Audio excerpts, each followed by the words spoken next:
We interview people from across Australia in the footprint of more than 250 Indigenous nations. We recognise and deeply respect our First Nations people, their heritage, cultural beliefs, and close relationship with the land on which we walk, drive, or fly over. This podcast has been made possible with the support of Isuzu Ute Australia, a major national partner of the Royal Flying Doctor Service and also the sponsor of the Flying Doctor podcast series. So the second walk, we had an emu called Sue that is a local resident at the Tibooburra Family Hotel and decided to do 15 Ks with us. I think he would have liked to have done more, but there was a grid with a fence and he couldn't come any further. Just turn around as quickly as we can. That blood pressure is not coming up. Unload the patient. Is it a big property? Still breathing okay at the moment. On 493, understood, thank you. Put the stretcher back in, shut the door, off we go again. This is the Flying Doctor podcast, and I'm your host, Lana Howarth. Each week we fly to rural and remote communities across Australia and hear the stories of real-life patients who've needed to call on the Royal Flying Doctor Service. We're taking you on an outback adventure in today's episode. And there's a run-in with a billy goat, a tumble with a wedge-tail eagle, and an annual auxiliary ball that would put Cinderella to shame. All of them are part of the mix.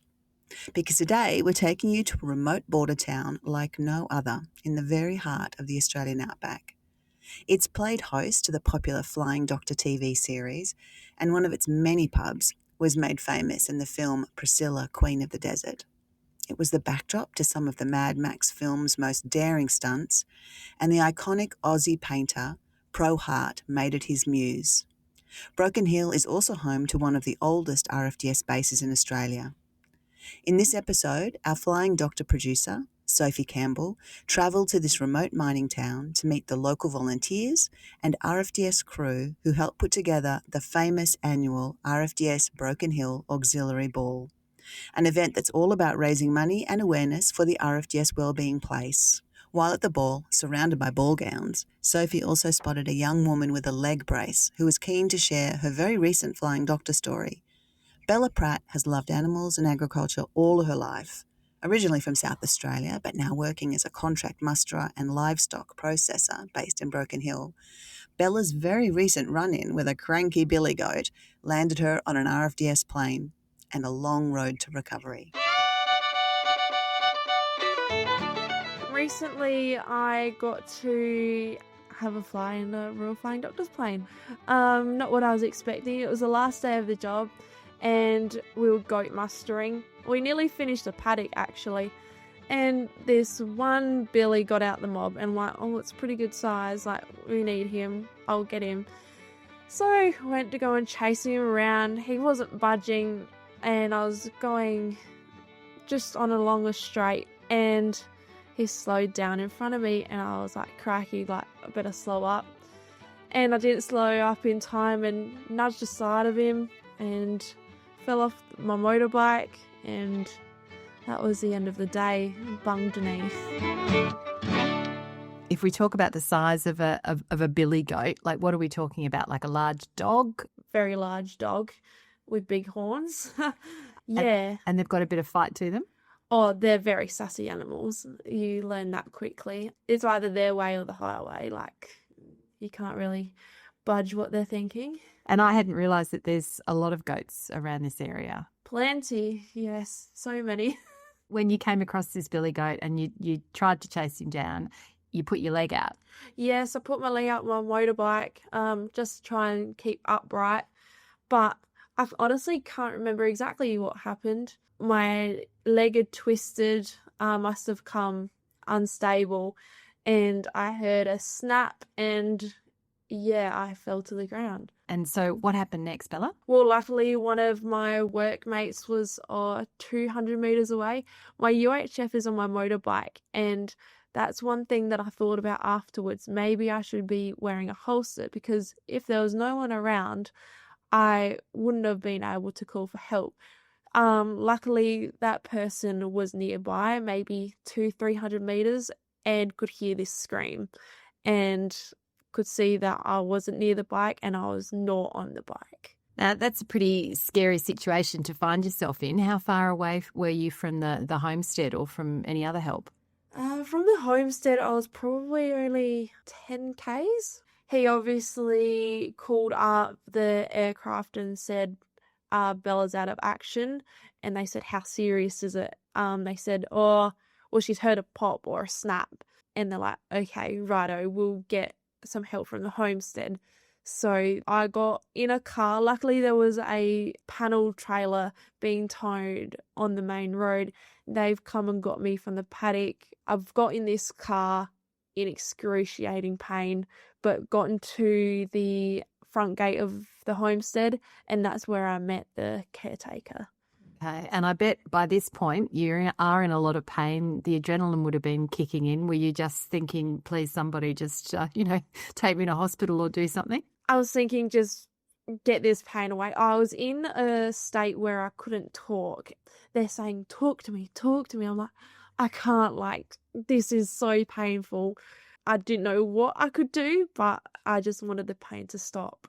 Now, obviously a lot going on, but what else can you remember around that time? What happened next? What I can remember is I wasn't in the conversation, but they were discussing outside whether to call the Royal Flying Doctors or not. And I'm yelling, yes, please, just call them. Because I was 100 k's from Whitecliffs, from the clinic. And I'm like, no, I don't really want to go there. I just want to go straight to help. And so luckily they did call the Royal Flying Doctors, and a plane was then organised to come from Broken Hill to get me.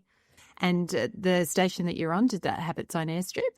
Yes, it had a very good airstrip. The pilot even complimented the guys of how good the airstrip was.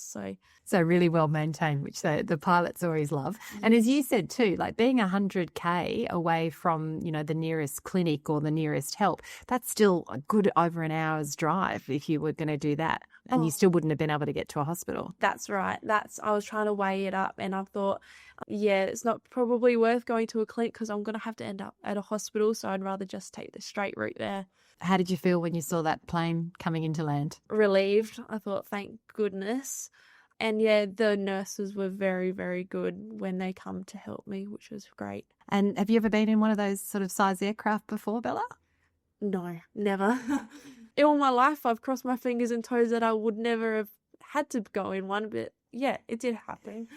We do like to say we're the airline that you probably never want to fly with, but we will turn up when you need us. Yeah. And so what happened next? They put you in the plane. The nurses obviously made you comfortable. How long was the flight and where did they take you?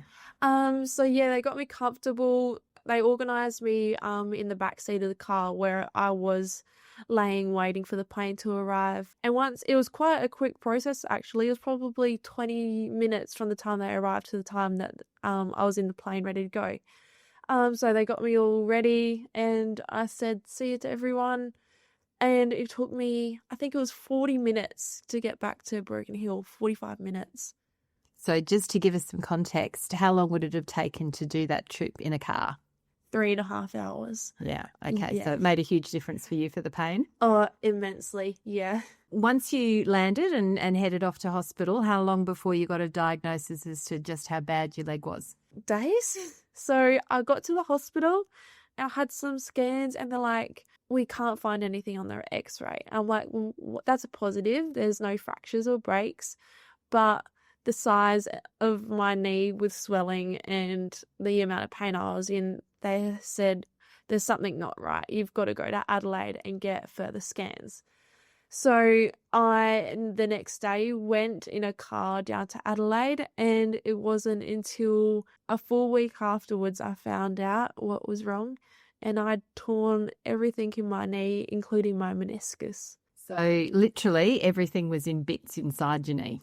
Yeah, everything was torn in half. Every ligament you could think of except for my one behind my knee was torn, which I did not expect. The amount of pain I was in, I thought I wasn't in pain from the injury, afterwards. And I thought, oh, there's nothing too bad, maybe a stretched ligament or two. But when they gave me the news of everything was torn, I was like, I didn't expect it to be this bad. So what do they do with that sort of injury, Bella? I go for surgery. So I've got to get it all repaired. My ACL and my meniscus have got to be repaired, and with that becomes a long recovery. So you won't be chasing billy goats anytime soon on your motorbike? It's going to be a little while on crutches? Yes, nearly 2 months on crutches, 6 months before I'm even allowed to think about going back to working with livestock, and 12 months of supervision rehab. So obviously that's a tough road, but it seems like you love what you're doing at the moment and you're pretty keen to get back into it. Yes, when I found out that I wasn't allowed to do it for a certain amount of time, I was very upset, but many other things could have gotten worse. So I'm able to go back to work in 12 months. That's not the end of the world. I'll work out what I have to do and I'll make it happen. And that's really the other part of this story too, because of course a physical injury or a condition that impacts the daily life of everybody is one thing, but it's also very hard when you're trying to deal with it from just an emotional perspective. And you're keen to talk about the importance of the Wellbeing Place because you've been attending there and getting quite a bit out of that. Yes, it's an amazing place full of amazing people. One day, I was too old to go to my other wellbeing person down south, and I thought, oh, I'll see how I go up here. And it got to the point where I'm like, no, I need to talk to somebody, but I didn't know who to go to. And I walked into the wellbeing place actually expecting to be like, no, you don't fit our criteria. I'm really sorry, try somewhere else. But they literally, it was like they opened up their arms and took me straight in. And yeah, I've been going back ever since. That must have felt like a big warm hug for someone who is away from home and in a new town. Yes, it did. I'm forever grateful for those two ladies that welcomed me in and sat me down. And one of the ladies I still talk to today, she's lovely. And what would you say to other young people who might be working, particularly if they are away from home, they're working rural and remote, they've got a lot of challenges going on in their lives. What advice would you give them about, making sure that they do connect with people in the community and get some help if they need some? There's always someone to reach out to. The Wellbeing Place doesn't just offer a face-to-face, they also offer telehealth. So you've always got to wait. They're always going to listen to you. And if you're really struggling or just need someone to talk to, they're always waiting to let you open up and listen to anything you want to talk about. That's what they're there for. And it's also really great that the generation at the moment that is heading out to work in rural and remote regions, the sort of, young men and women who are in their teens or their 20s or even their early 30s, the conversations around making sure that both our physical and mental health are kept well and looked after, that's a really good conversation now that seems to be growing. Yeah, I believe it's starting to grow. When I first come here, not many people did speak about it, but I'm noticing more and more. And even if you share your own story, more people start to open up about it.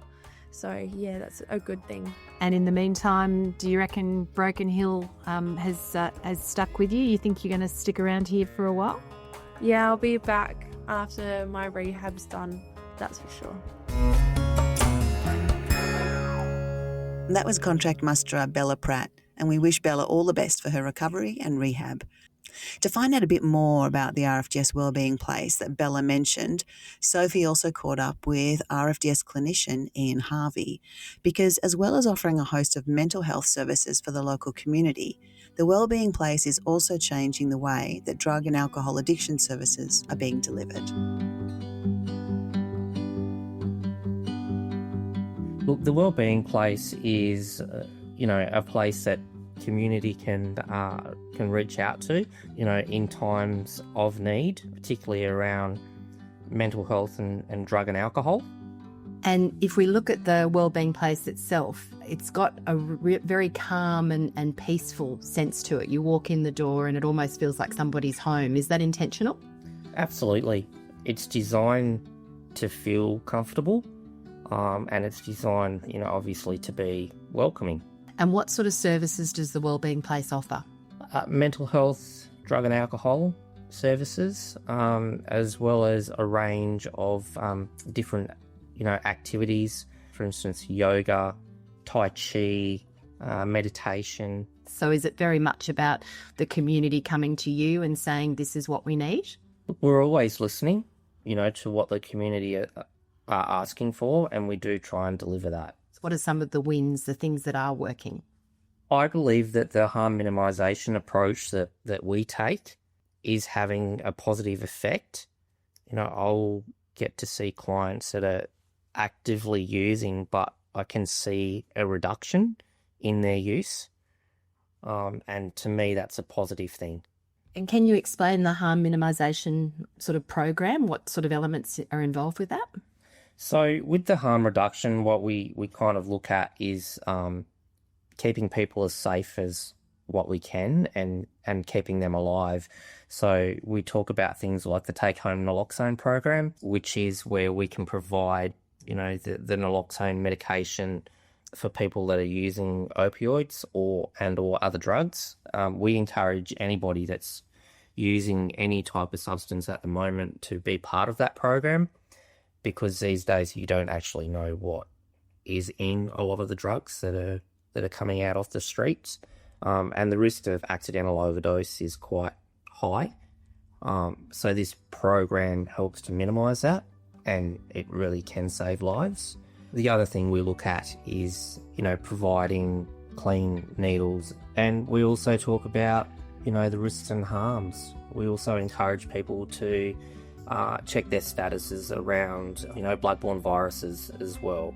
Do you think that we're getting better at having conversations around addiction and drug and alcohol use and mental health, and that there are more supports available now, or do you think there's still more to do? Look, I think there's always more to do, and it's an ever-evolving space. I've seen things change over the past 7 years, and I do believe that we are on the right track. Beautiful. It sounds like it's a pretty special place to work in. It sounds like you enjoy working here. Look, it absolutely is. I kind of see this as a bit of a family environment, to be honest. I don't actually see it as coming to work.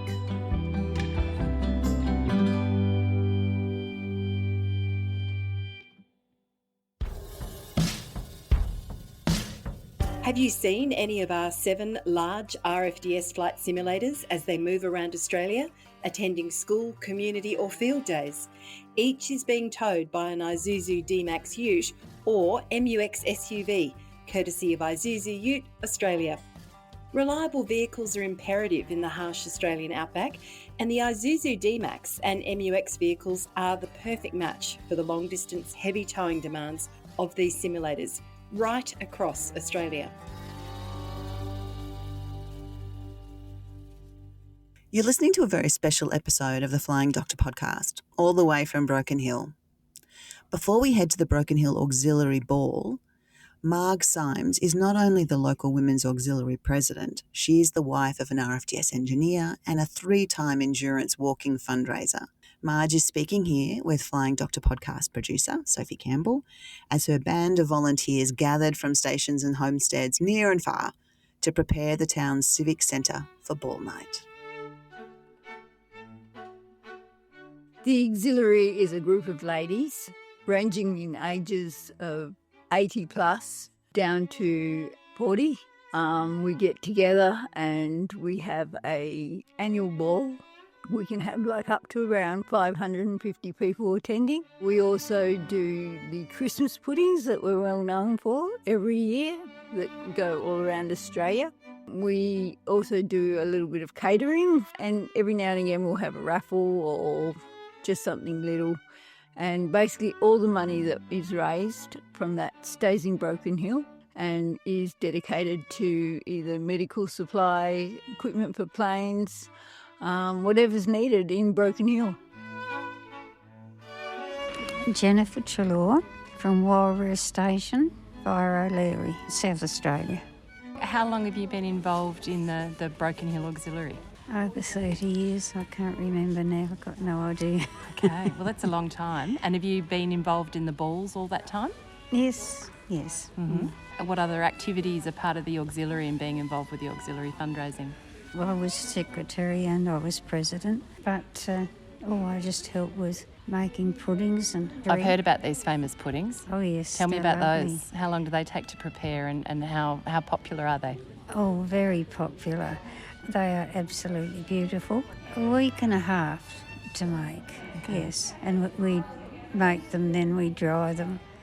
And they have to dry for a week or so before we start selling them.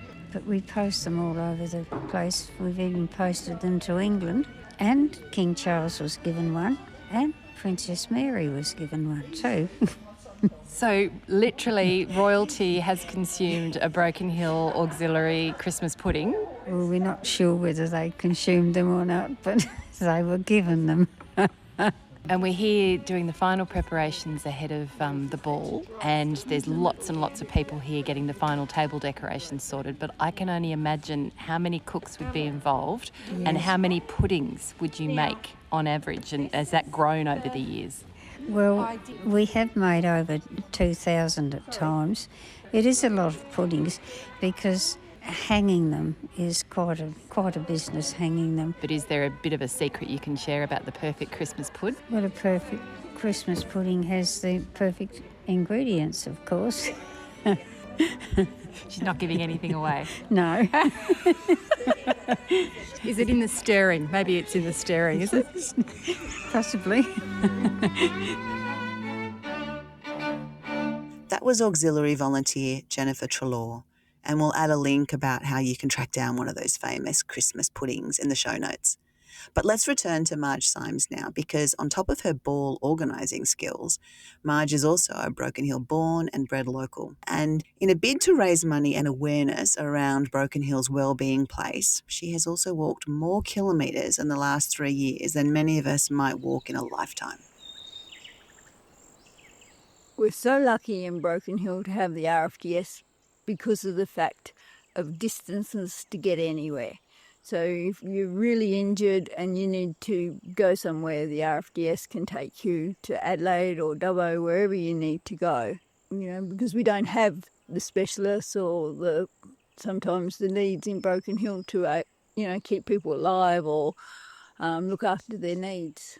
A lot of people who may not have been to Broken Hill probably have some idea that it's remote, but can you describe just how remote Broken Hill is, particularly as someone who's lived here all their life? It's very remote. So the nearest city, which isn't a city, but Majura, so you're looking at like 3-hour drive. And then like if you want to go to Adelaide, you're looking 5.5 to 6 hours. If we want to go to Sydney, we're looking at like 12 hours. So, long drives, big distances, especially if you're not well and need to be, transported somewhere. And also, the properties around here are diverse, but also just huge, some of them, and the distances to travel for people just to come into town to grab their supplies. Massive. Some of the places, even just off the road, to go into some of the properties can be like 50, 60 k's, dirt road. And, you've got to do that to get to the road and then come into Broken Hill to get your groceries. You're hoping that you're not forgetting anything, that you've got it all. We just come out of COVID and I was finding a lot of people weren't coming out of their homes. They weren't wanting to go back to work. They were really just pretty sad people. And so I expressed to them, maybe you should just go down to the wellbeing place and have a talk. Unfortunately, people didn't know anything about the wellbeing place. They're like, where's the wellbeing place? What's the wellbeing place? And I said, the RFDS has a wellbeing place. And I was just so taken back and I thought, how can I promote this? How can I get it out that the RFDS has a wellbeing place and that it's there? And so I sort of thought, I love walking. I love getting out that way. Let's put this all together and just go for a walk. And when I first started, it was just like, okay, we'll just do this, see how we go. And it really took off. Like there was so much support behind it. Yeah, the first walk I think we made like $25,000, something like that. So it was very impressive. The first walk was from Tibooburra to Broken Hill and looking at about 345 kilometres, all bitumen though. On that first walk, I got attacked by an eagle You're going to have to tell us what happened there. I was walking and Ross was in the car quite a bit ahead of me. And I'd seen a bird flying and just saw a big bird up there. Didn't pay a lot of attention until I sort of was nearly face first on the ground and my ear had a bit of a cut. And this eagle had sort of come from behind and sort of tried to push me over. So if you come like 5 minutes after, when I'm sitting on the ground just waving some sticks around like a crazy person, and that I honestly thought then, okay, mightn't be going any further. But then also like, okay, it's happened, probably will never happen again. Let's keep going. So that was the first walk. And then you turned around the second year and decided you were going to do it again. Did you have a moment where you thought, why? What am I doing this for? Yeah. And especially because we needed to like up the ante and change it around a bit. So we actually did it late November, early December in 45-degree heat. 45-degree heat. It was challenging, but what we did, we were leaving early in the morning when it was still cool and getting it over by lunchtime so that we were out of the heat. What did you learn, particularly in that second walk when you had the heat to contend with as well, about walking and what works and what doesn't in terms of getting that pace and getting that distance covered? I think people think, you can just go for a walk. You really, really have to be prepared. You make sure that your shoes are all broken in before you go. You make sure you have different size shoes in because during the day your feet are going to start swelling and you need to change your shoes. You make sure that whether you got to have 2 pairs of socks on that day or 1 pair of socks. And then you're making sure that you've got enough water and that you stay hydrated. Snacks or whatever you're going to need to keep you going. Motivation, I use my headphones, music. But preparation is huge. And there's also that, I guess, sense of mindfulness too when you get into the zone and you're walking those sorts of distances. Do you think it's something that a lot of people probably are finding some, benefit and salvation in, getting that time away from society, away from the connections and just walking? Oh, definitely. I say to anybody, if they're not feeling great, just go for a walk around the block. You don't have to be as extreme as what I am, but just go for a walk around the block because it opens up your mind. It allows you to think about things and maybe you can solve a problem in your head while you're out walking. And I think it's the best therapy you can have, to be honest. So that was the second walk. And by that stage, you were starting to gain a fair bit of attention from the community and from the broader media around what you were trying to do, which was, of course, draw back attention to the Wellbeing Place and the RFDS more generally. You managed to raise a fair bit of money that second year as well. I raised about 28,000, something like that. Pretty good. But then there was this year. And as I talk to you today, you're still recovering from the walk that you've just completed, the third major walk. Where did you go? How far did you get? And what did you raise? So this time we decided that we had to change the situation because people were saying, oh, you always go from Tibooburra, why not come to other areas? And so we decided, okay, let's go to White Cliffs. So we went up to White Cliffs. The hospitality up there was just fantastic. It was lovely. So then from White Cliffs, we went on the Henry Roberts Road. And we were walking to the Tibooburra Road. I hadn't done anything like that, and I knew I was going to see different landscapes and different things that I'd like to see. I had no idea about the red dirt. The red dirt gets in places you cannot imagine. You have no idea where the red dirt's coming from. And the thing is, it is all dirt road, so nobody really stopped.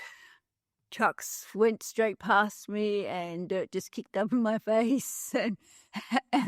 So it got to the point when we would see red dirt coming from a distance, I would just go, Ross, park the bus. I'm standing behind it until it goes. But it was excellent. Like I did get to see such different sceneries than I'd seen before and meet different people from different properties out that way. So we end up walking close to 380 Ks. At the moment, I believe we're sitting on around $27,000, but I do know that there's still a couple of donations to come in. So is this very much the last one for you? It is, yeah. For me, I'm getting old, and I think my body's actually telling me that, no, it was the last one. Obviously, a significant part of the fundraising that you've been doing, as well as drawing attention to the Wellbeing Place, as well as the walk, is also the annual ball. Now, what was the premise of this? How long has it been going on for? I believe there's been a ball for as long as the auxiliary has been going, which is a very long time. We have sold 320 tickets, and that's so a good crowd will be there, and we'll have our annual auction. So hopefully we'll make a lot of money again this year. 550 I've got. 550 and done. 550 and done. Hold on at 550. 550 off the tie, thank you. Everybody asks, when's the RFDS ball? And usually we don't have any trouble selling tickets. And it brings the community together and people from out of town.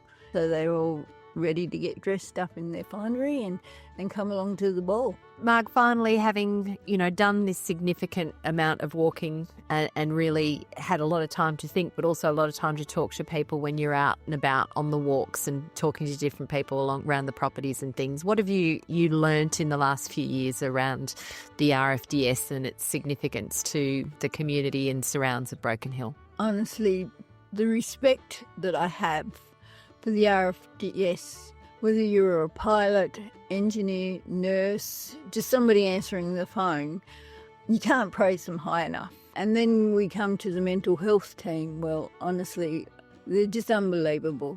I feel privileged when I'm out walking and somebody wants to share a story with me. The best thing you can do is to listen to somebody.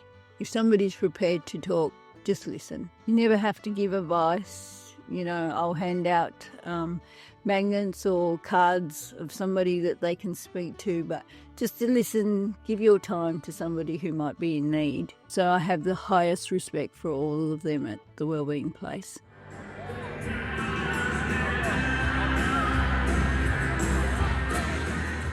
Sanchia Trelaw, and I'm the Administration Secretary for the Auxiliary, Southeast Section Board Member. We're here right now, it's ball night, it's all come together, all of that hard work is starting to appear before your eyes. People are all frocked up and coming in the door looking beautiful. How are you feeling? Relieved, I think. No, very happy. It's always much anticipated event and very popular with Broken Hill locals and from surrounding districts, and the Auxiliary have always put on a good ball. Leslie Harvey, Child and Family Mental Health Clinical Lead, and I'm the play therapist. Leslie, we're here at the ball on a Saturday night. It's all about the community and the RFDS. It's a really nice night to be part of the RFDS family, isn't it, to see this sort of come together? Oh, it is, and we're just standing out here watching everyone come in, grab their tickets, and seeing the mix of people in there already. So you can see that we've got RFDS staff in there, we've got teams from across the whole section, but we've also got a lot of the community coming in, which is lovely. And it's nice to catch up with people I haven't seen for a while. And how long have you been working within this community? I've been working with the RFDS for 5.5 years, so September will be 6 years I've been with the Royal Flying Doctor Service.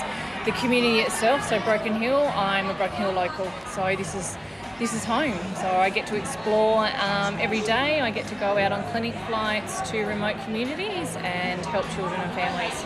And how is that, I guess, received and accepted now by the community, knowing that you're on that plane, that you're going out to those communities?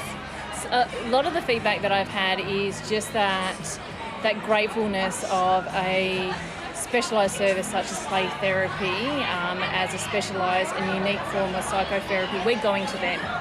So otherwise, for a lot of our families, they would have to pack up for a week, travel to Sydney, travel to Melbourne, or even travel to Adelaide. And that is quite challenging to go away for just an hour or a couple hour appointment. So I get to go and arrive almost on their doorstep. Yes, they might still have to drive an hour or 2 hours to come into the clinic, but that accessibility is just so important. And for a young person too who might be, grappling already with their emotions and their stage of life, keeping them near home and within their home must be pretty important. It is, because they know the clinic. They know that environment, so there's a lot of predictability already, so they already feel safe versus going into a bigger city, spending all those hours in the car, travelling, staying potentially in hotels, going to quite large hospitals, clinic rooms. It's in their local community. They have events there, so they know the local park. They know the other community members around them. So after the session, they're mixing with local children as well. So it's critically important. And also, as part of what you do, occasionally you are able to utilise the wellbeing place here in the middle of Broken Hill as well. And that's another great beating heart for the RFDS now in Broken Hill. Oh, it is. So our mental health and AOD team work out of the wellbeing place in Broken Hill now. And it's just such an inviting space. It's so welcoming.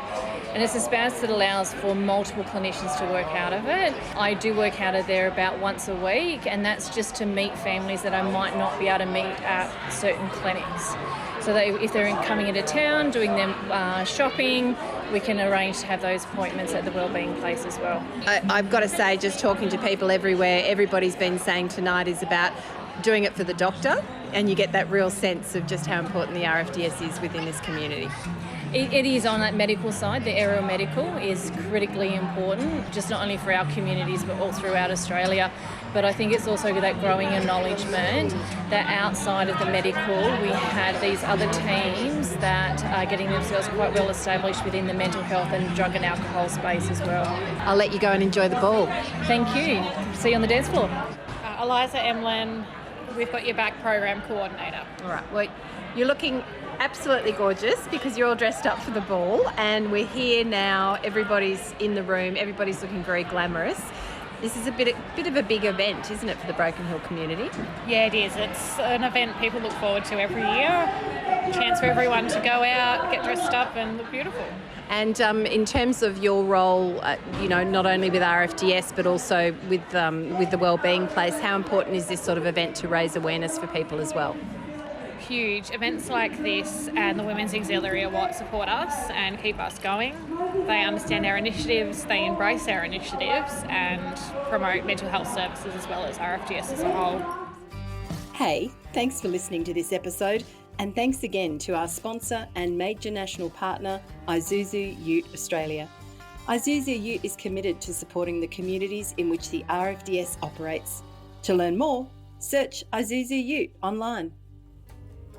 Thanks so much for listening. And if you've enjoyed this podcast, we'd love you to complete a short survey to help us make the Flying Doctor podcast even better.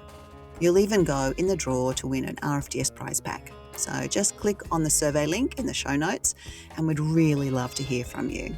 We also hope you'll share this episode with family and friends, and don't forget to subscribe and follow so you'll never miss an episode or future Outback adventure. You can donate to the Royal Flying Doctor Service. Check out the show notes. The Flying Doctor podcast is produced by Sophie Campbell, editor is Mandy Coulin, and I'm your host, Lana Howarth. I'll catch you next time.